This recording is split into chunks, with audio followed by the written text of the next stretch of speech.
있습니다. 오라 우리가 여호와께로 돌아가자. 여호와께서 우리를 찢으셨으나 도로 낫게 하실 것이요 우리를 치셨으나 싸매어 주실 것입니다.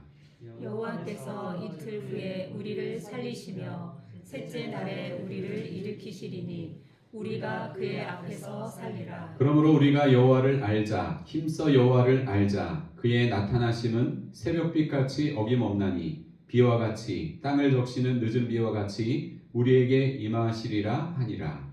에브라임아, 내가 내게 어떻게 하랴? 유다야, 내가 내게 어떻게 하랴?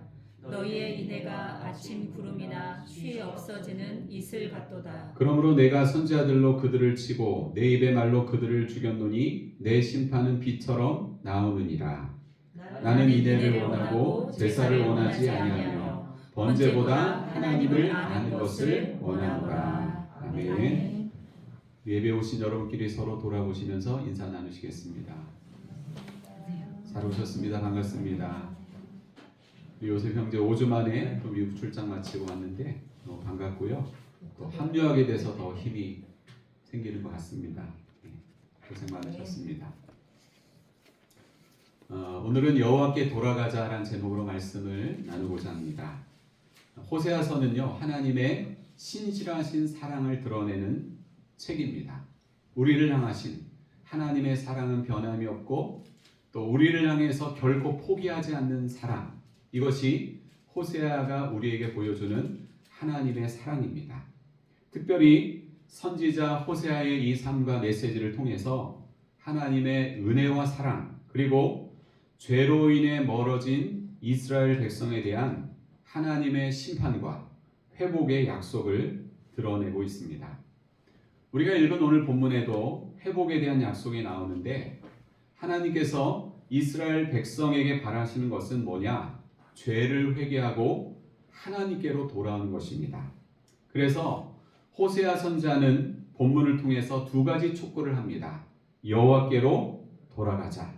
여호와를 힘써 알자. 뭐 따라해 볼까요? 여호와께로 돌아가자. 여호와께로 돌아가자. 여호와를 힘써 알자. 여호와를 힘써 알자. 아멘. 아멘. 이 두 가지 촉구는요, 호세아서 전체의 핵심 주제라고 할 수 있습니다. 그렇다면 오늘 이 호세아 말씀을 통해서 현재 하나님을 믿고 있는 우리가 신앙생활에서 깨닫고 적용해야 할 진리는 무엇인지를 우리가 함께 생각하고자 합니다. 먼저 진정한 회개는 진정한 회복을 가져온다는 사실입니다. 따라해 볼까요? 진정한 회개는 진정한 회복을 가져온다. 진정한 회복을 가져온다. 1절 처음에서 오라 우리가 여호와께로 돌아가자라고 했는데요. 여기서 우리가 돌아가자라고 하는 말은 히브리어로 웨나 슈바입니다. 웨나 슈바. 이 웨나 슈바의 원형 동사는 뭔가 하면 슈브입니다. 슈브. 우리 최명규 집사님이 그 슈브 153 하시잖아요. 아마 그 슈브가 이건 것 같아요. 이 슈브 153. 이게 무슨 뜻인가 하면 슈브는 회복하다, 방향을 돌리다, 돌이키다, 회개하다는 뜻입니다. 회복의 의미가 담겨 있어요. 슈브라고 하는 말 안에. 이 호세아 앞부분에 있는 2장 7절에 보면 간음을 행한 여인으로 비유되는 이스라엘이 본 남편인 여호와께로 돌아간다는 말씀이 있는데, 그때 돌아간다라고 할 때 슈브라고 하는 동사를 사용했습니다. 호세아의 앞부분에 보면 여러분이 아시겠지만 음란한 여인 고멜에 대한 내용이 나오죠. 그런데 이 고멜이 남편 호세아를 떠나서 다른 남자에게 갔던 것처럼 이스라엘 백성은 여호와를 떠나 바알을 비롯한 이방의 각종 우상들을 오랫동안 섬겼습니다. 본 남편이 누구라고요? 하나님이죠. 하나님. 이 본 남편인 여호와를 버리고 다른 우상들을 섬긴 이스라엘 백성들의 죄악은 결국 여호와의 심판을 초래할 수밖에 없었습니다. 이 호세아 선지자는 기원전 8세기에 북이스라엘에서 활동한 선지자인데, 그때 이스라엘은 외적으로는 굉장한 부와 번영을 누렸지만 내적으로는 영적으로 또 정치적으로, 도덕적으로 타락한 상태에 있었습니다. 호세아 시대 이스라엘의 죄악에 대해서 잠깐 살펴보면 먼저 이스라엘은 우상 숭배 죄를 범했습니다. 여러분, 그 당시 고대 근동에서 가장 보편적으로 많이 섬겼던 우상이 뭐죠? 바알 우상이죠. 바알 우상. 그래서 여호와를 섬기면서 동시에 바알 우상을 섬기는 거, 이걸 뭐라고 합니까? 혼합주의, 혼합종교라고 그렇게 이야기를 합니다. 그래서 이 바알 숭배는 결국 성적인 타락과 제의적인 음란 행위를 동반했기 때문에 많은 이스라엘 백성들이 바알 우상을 섬김으로 인해서 음란한 문화 가운데 도덕적으로, 사회적으로 음란한 모습이, 죄악이 만연했다는 겁니다. 그 다음에 여러분, 여로보암 1세가 맨 처음 백성들에게 섬기게 한 우상이 뭔지 아시죠? 금으로 만든 송아지, 금송아지 우상.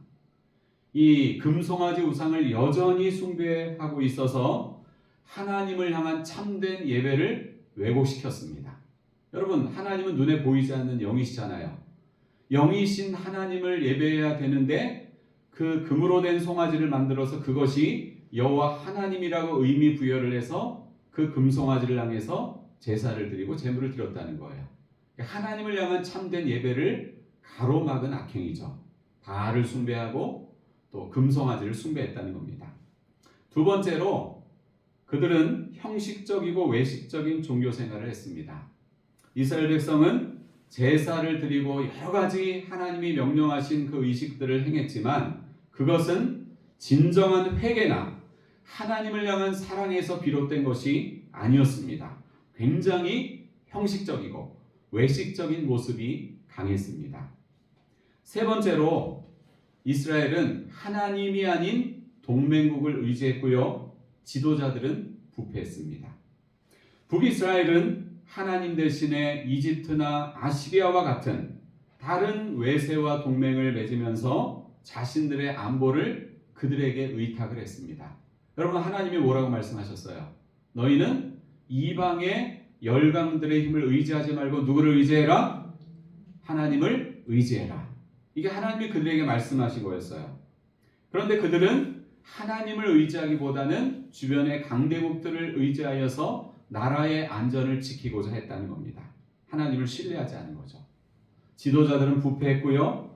왕권이 지속적으로 교체되면서 정치적으로도 매우 불안한 상태였습니다. 네 번째로요, 그들은 도덕적으로 또 타락을 했습니다.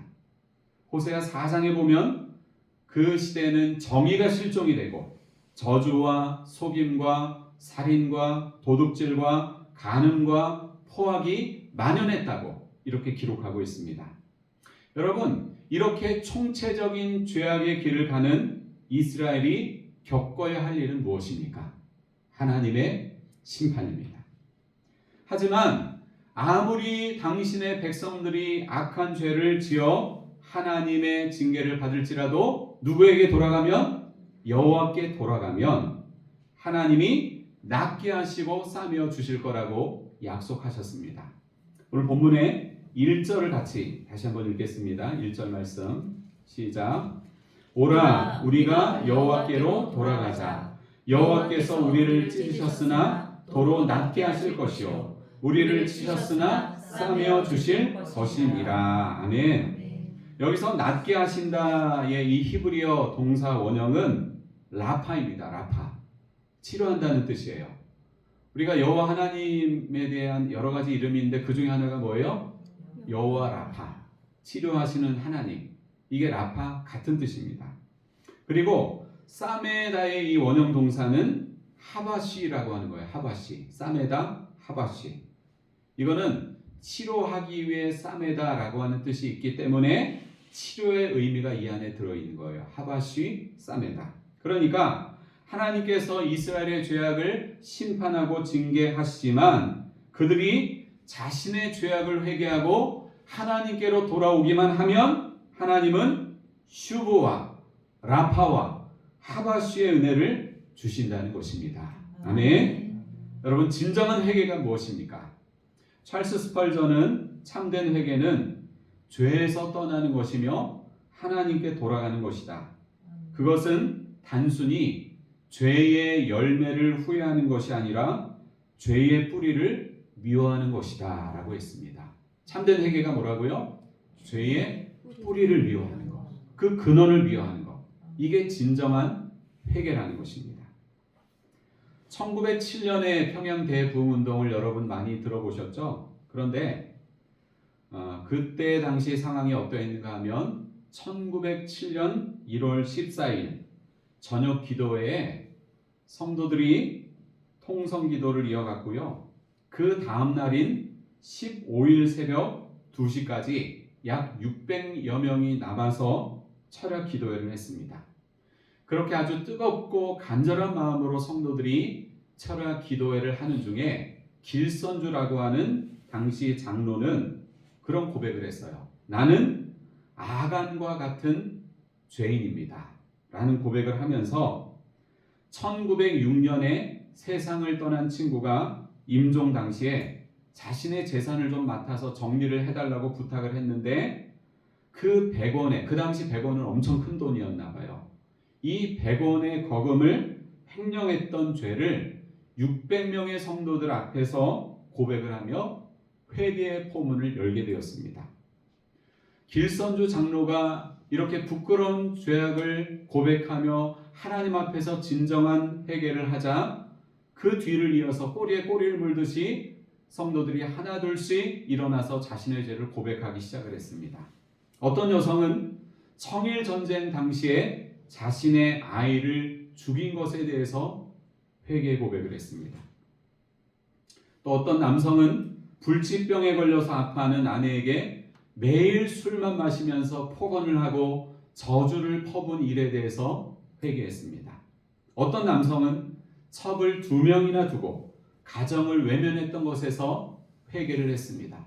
또 어떤 여성은 선교사의 돈을 14전, 그 당시 많은 돈이었나 봐요. 이 14전을 훔친 것에 대한 자기의 죄를 고백했습니다. 이렇게 하나둘씩 정말 성령의 감동하심과 역사하심이 있어서 자기의 죄를 진심으로 고백을 하는데 기도에 참석한 한 사람이 죄를 회개하면서 울기 시작하자 이어서 한 사람 한 사람 그리고 모든 회중들이 순식간에 울기 시작했고 하나둘씩 일어나서 자신의 죄를 참회하며 주저앉아 울면서 마룻바닥을 막 두들기면서 자신의 죄를 벗어버리기 위해서 비명에 가까운 통곡이 그 기도회에서 이어졌습니다. 이러한 회개와 부흥의 운동은 전국적으로 확산이 되었는데 이로 인해서 그 당시 예수를 믿었던 수많은 성도들의 내면의 변화뿐만 아니라 사회적인 변화까지 일어나게 되었습니다. 그리고 1908년에는 부흥의 불길이 중국에 있는 청나라로까지 확산이 되어서 강력한 회개와 영적인 각성이 일어나게 되었습니다. 사랑하는 여러분, 진정한 회개는 진정한 변화를 가져옵니다. 오늘 예수 믿는 여러분의 마음속에, 여러분의 삶 속에 하나님이 기뻐하시지 않는 죄는 무엇입니까? 한국교회 성도들 가운데, 우리 나라와 이 민족 가운데 하나님이 가증히 여기시는 죄악은 무엇입니까? 여호와께로 돌아가는 것만이 우리가 진정 회복되고 치유되는 길인 줄로 믿습니다. 그 다음 2절을 우리 함께 같이 읽어보겠습니다. 2절 말씀 시작. 여호와께서 이틀 후에 우리를 살리시며 셋째 날에 우리를 일으키시리니 우리가 그의 앞에서 살리라. 아멘. 이 말씀은 여호와께서 고난 중에 이스라엘을 향해 회복의 은총을 주실 것이다 라고 하는 이 예언의 말씀인데요. 그런데 여러분 이 말씀을 읽으면서 이해 안 되는 부분이 있죠. 뭐가 이해 안 되세요? 이틀 후에 살리시고 셋째 날에 일으키신다. 여러분 이해가 안 되죠, 그죠? 근데 우리가 이것을요 두 가지로 생각할 수 있어요. 하나는 뭔가 하면 둘이나 셋, 이것은 구약 성경에서 어떤 수나 양이 그리 많지 않은 상태를 나타내는 표현으로 많이 쓰였는데요. 그런 면에서 보면 하나님이 이스라엘을 회복시키시는데 조속한 시일 내에 회복시키신다. 이런 뜻을 나타내는 것으로 볼 수가 있고요. 또 하나는 우리가 이 구절을 구속사적인 측면으로 볼 수가 있는데, 여러분 구약 성경이 결국은 누구를 나타낸다고 했죠? 예수. 장차 오실 예수 그리스도. 신약 성경은 이 땅에 오신 예수 그리스도. 그러니까 성경 전체의 주인공은 예수 그리스도예요. 그런 관점에서 보면 구약 성경의 수많은 구절 가운데 예수 그리스도에 관한 이 예표, 또 예수 그리스도의 오심에 대한 거, 메시아에 관한 묘사, 이런 것들이 굉장히 많이 나와 있는데 구속사적인 측면으로 볼 수가 있어요. 숫자 2, 3 어떤 생각이 들까요? 여러분 예수님이 무슨 요일에 달려서 돌아가셨죠? 금요일. 특별히 금요일 오후에 십자가에서 죽으신 다음에 무덤에 묻히셨습니다. 그리고 토요일 하루는 그냥 지나간 거예요. 그리고 주일날 언제 부활하셨어요? 주일날 새벽에 부활하셨습니다. 그러니까 이 예수님의 부활 시간을 보면 날짜로 보면 3일이고 시간으로 보면 꼬박 이틀인 거예요. 그러니까 이것은 그리스도의 부활을 예견하는 표현으로 많은 성경학자들이 보고 있어요.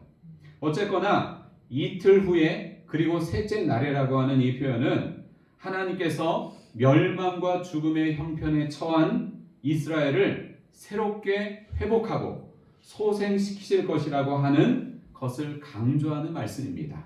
회복의 주체가 누구예요? 하나님이에요. 소생의 주체가 누구입니까? 하나님이십니다. 구원의 주체가 누구입니까? 하나님이라는 거예요. 하나님 앞에서 진정한 회개를 통해서 진정한 회복과 소생을 경험하는 여러분이 되시기를 주님의 이름으로 축원합니다. 아멘. 두 번째로 우리의 신앙생활에서 적용해야 할 진리가 있는데요. 따라합시다. 하나님 알기를 힘써야 한다. 3절을 같이 읽겠습니다. 3절 말씀 시작.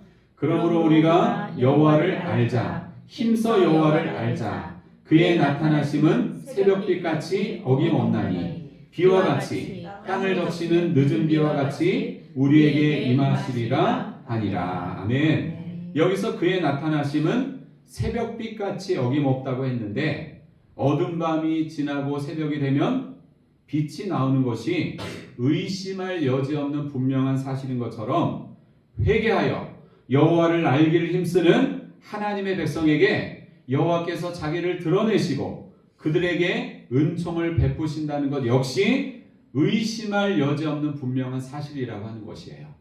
회개하면 하나님께서 그 모든 것을 회복시켜 주신다는 겁니다. 그 다음 비와 같이 땅을 적시는 늦은 비와 같이 우리에게 임하시리라는 것은요, 이건 이제 이스라엘의 이 농사의 환경을 생각할 수가 있죠. 이스라엘에서 이른 비와 늦은 비는 씨의 파종과 수확을 위해서 꼭 필요한 비인데 하나님께서 이른 비와 늦은 비를 때에 맞춰 내리심으로 자연 만물을 소생시키시고 또 농사가 잘 되게 하시듯이 하나님께서 그의 백성 가운데 임하셔서 영혼을 소생하고 구원하신다는 그런 뜻입니다. 여호와를 힘써 알 때 바로 그와 같은 영혼의 소생과 구원의 역사가 나타날 것인데, 그렇다면 여러분 여호와를 안다는 게 뭘까요? 여호와를 안다는 것. 이 본문에서 안다라는 말은 히브리어로 두 개의 단어가 있어요. 자, 웨네 다와 라다아트입니다. 웨네 다 라다아트. 그런데 이 두 단어의 어근은 동일한데 이 어근이 뭔가 하면 야다으라는 말입니다. 야다으. 따라해 볼까요? 야다으. 이 야다으란 동사는 사물이나 상대를 지식적으로 혹은 피상적으로 아는 정도의 알을 말하는 것이 아니라 상대방과의 직접적인 관계를 통해서 그 사람의 본질적인 것들을 속속들이 다 아는 것을 말합니다. 예를 들어서 사랑하는 남녀가 결혼하기 전에는 서로의 좋은 모습만 보죠. 아주 그냥 콩깍지가 씌어지고 또 환상에 빠져 있고 다 그랬죠, 여러분? 안 그러셨어요? 안 그러면 결혼을 못 했잖아요. 그죠?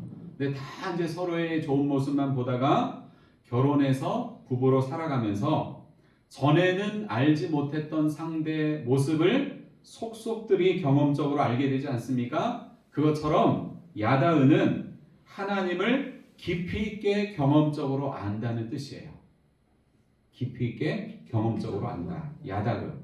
그런데 오늘 본문은 여호와를 알되 어떻게 알라? 그냥 되는 대로 알라. 그냥 지식적으로 알라. 이렇게 말씀하지 않고 힘써 알라. 이렇게 말씀하고 있습니다. 그러니까 여호와를 알기를 힘써야 한다는 거예요. 하나님을 경험하기를 힘써야 한다는 거예요. 하나님과의 친밀한 교제를 힘써야 한다는 것입니다. 존 파이퍼는 하나님을 아는 것, 그분을 더욱 알아가는 것이 우리가 이 땅에 살아가는 동안 가장 큰 소망이어야 한다고 했습니다. 그분을 알 때 우리는 참된 기쁨과 목적을 찾을 수 있다고 했습니다. 정말 중요한 말입니다. 하나님 알기를 더욱 힘쓰는 자만이 인생의 참된 기쁨과 목적을 찾을 수 있다는 것입니다. 헨리 나우에는 하나님을 아는 것에 대해서 많은 글을 썼는데요. 하나님과의 친밀한 관계를 사랑의 연습이라고 표현을 했습니다. 그리고 우리의 삶의 중심에서 하나님의 존재와 사랑을 느끼고 그분과 함께하는 삶을 강조했습니다. 하나님을 아는 것은 단지 머리로 이해하는 것이 아니라 마음과 삶으로 그분을 경험하는 과정이라고 했습니다. 그렇습니다. 하나님을 알아간다는 것은 더욱더 친밀히 그분을 사랑하며 마음과 삶으로 하나님을 경험하는 과정을 뜻합니다. 여러분은 하나님을 얼만큼 알고 있습니까? 하나님을 삶 속에서 얼만큼 경험하며 살아가십니까? 우리가 만약 하나님을 잘 안다고 하면서 하나님이 원하시는 것을 알지 못하고 따르지 않고 하나님의 마음을 아프게 하는 행위만 반복한다면 우리는 그분을 진정으로 알지 못한 것입니다.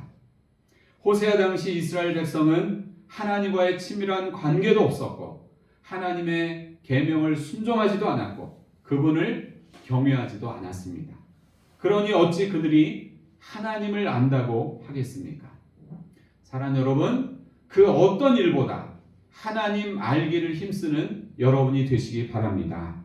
그럴 때 내 영혼이 소생하고 우리 인생이 참된 기쁨과 또 목적을 향해 나아갈 수 있습니다. 마지막으로 오늘 본문을 통해서 우리의 신앙생활에서 적용할 수 있는 진리가 있습니다. 하나님은 형식적인 예배보다 삶의 예배를 원하신다는 사실입니다. 6절 말씀을 마지막으로 읽어보겠습니다. 6절 말씀 시작. 나는 인애를 원하고 제사를 원하지 아니하며 번제보다 하나님을 아는 것을 원하노라. 아멘. 이 말씀을 오해하지 마셔야 되는데요. 하나님께서 제사와 번제를 원하시지 않는다는 게 아니라 진실한 마음이 없는 허울뿐인 제사를 멸시하신다는 뜻입니다. 시편 51편 17절에서 다윗은 하나님이 진정 원하시는 제사는 하나님 앞에 나아가는 자의 상한 심령이다. 그리고 상하고 통회하는 마음이다. 이렇게 고백을 했습니다. 그리고 미가 6장 8절에 보면 미가 선지자는 하나님께서 그의 백성에게 구하시는 것이 오직 정의를 행하며 인자를 사랑하며 겸손히 하나님과 함께 행하는 것이라고 했습니다. 그렇다면 여러분 인애는 무엇입니까? 인애는 히브리어로 헤세드죠. 헤세드. 이 헤세드는 구약 성경에서 좀 굉장히 독특한 단어 가운데 하나인데요. 헤세드라는 의미를 크게 두 가지로 볼 수가 있습니다. 하나는 뭔가 하면 하나님이 언약 백성을 향해 베푸시는 언약에 근거한 진실한 사랑. 이게 헤세드입니다. 언약적인 사랑, 결코 포기하지 않는 사랑. 이게 바로 헤세드, 하나님의 사랑입니다. 또 한 측면의 헤세드의 뜻이 있는데 이것은 인간이 하나님의 사랑에 대한 보답으로 하는 사랑, 그리고 이웃에게 베풀어야 할 사랑, 이런 의미를 갖고 있습니다. 본문 4절을 여러분 보시면 어떻게 나와 있습니까? 너희의 인애가 아침 구름이나 쉬 없어지는 이슬 같다고 했습니다. 여기서 인애는, 여기서 헤세드는 하나님의 헤세드가 아니라 인간의 헤세드를 말하는 것이죠. 너희의 인애가 아침 구름이나 쉬 없어지는 이슬 같다. 이게 무슨 뜻인가 하면 이스라엘 백성의 인애는 잠깐 있다가 눈 깜짝할 사이에 흔적도 없이 사라져버리는 아침 구름이나 또 이슬과 같다는 거예요. 하나님에 대해서도 그렇고요. 이웃에 대해서도 그렇고 이스라엘 백성들의 인애는 변덕스럽고 믿음직하지 못하다는 거예요. 하지만 당신의 백성을 향하신 하나님의 인애는 어때요? 백성들의 인애와 정반대죠. 언제나 변함없으시고 신실하시고 한결같으시고 포기를 모르는 사랑. 이게 바로 하나님의 인애이고 하나님의 헤세드라고 하는 것입니다. 구약시대 제사제도는 하나님이 만드셨고요. 번제 또한 하나님이 정하신 제사의 한 형태입니다. 그런데 왜 하나님은 나는 인애를 원하고 제사를 원하지 아니하며 번제보다 하나님 아는 것을 원한다라고 이렇게 말씀하셨을까요? 이스라엘 백성들이 말씀을 따라서 열심히 예배는 드렸지만 그 예배에 중심이 없었고 그 예배가 삶으로 연결되지 않았기 때문입니다. 예배는 잘 드렸지만 삶의 자리로 돌아가서는 과거에 범했던 악행을 똑같이 범했습니다. 여전히 우상을 숭배하고 여전히 도덕적이고 윤리적인 죄를 범하고 여전히 정의와 공의를 행하지 않고 여전히 불의와 불법을 행했다는 것입니다. 오늘 여러분의 예배 생활은 어떻습니까? 교회당 안에서 예배 드리는 모습과 교회당 밖에서 살아가는 일상의 모습이 너무 큰 괴리감이 있지는 않습니까? 정해진 시간에 예배를 잘 드리는 것도 중요하지만 그 예배 모습이, 이 예배 모습이 삶의 예배로 연결되지 않으면 우리는 예수님 시대의 바리새인들처럼 위선적인 신자가 될 가능성이 높습니다. 어느 날 신발을 만드는 구두장이가 마틴 루터에게 물었습니다. 어떻게 하면 내 직업에서 하나님을 예배할 수 있을까요?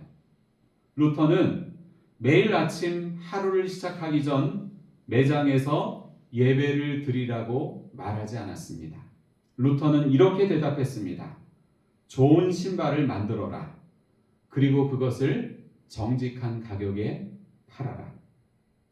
사랑하는 여러분, 삶의 예배는 그런 것입니다. 어디서 무엇을 하든지 주님과 동행하며 주님 앞에서 주님 말씀 따라 살기를 몸부림치는 것입니다. 아멘. 그것이 삶의 예배입니다. 아멘. 말씀을 정리합니다. 여기 앞에 PPT를 보시죠. 자, 우리 같이 읽겠습니다. 첫 번째 시작. 진정한 회개는 진정한 회복을 가져온다. 두 번째, 하나님 알기를 힘써야 한다. 세 번째, 하나님은 형식적인 예배보다 삶의 예배를 원하신다. 아멘. 호세아 선지자가 죄로 인해 하나님과 멀어진 이스라엘 백성을 향해 여호와께로 돌아가자고, 그것이 이스라엘이 살 길이라고 강력히 선포했던 것처럼 오늘 우리의 삶에 날마다 더러운 죄를 씻어버리고 여호와께로 돌아가는 회복의 은혜가 날마다 넘쳐나기를 주님의 이름으로 축원합니다. 아멘. 기도하시겠습니다.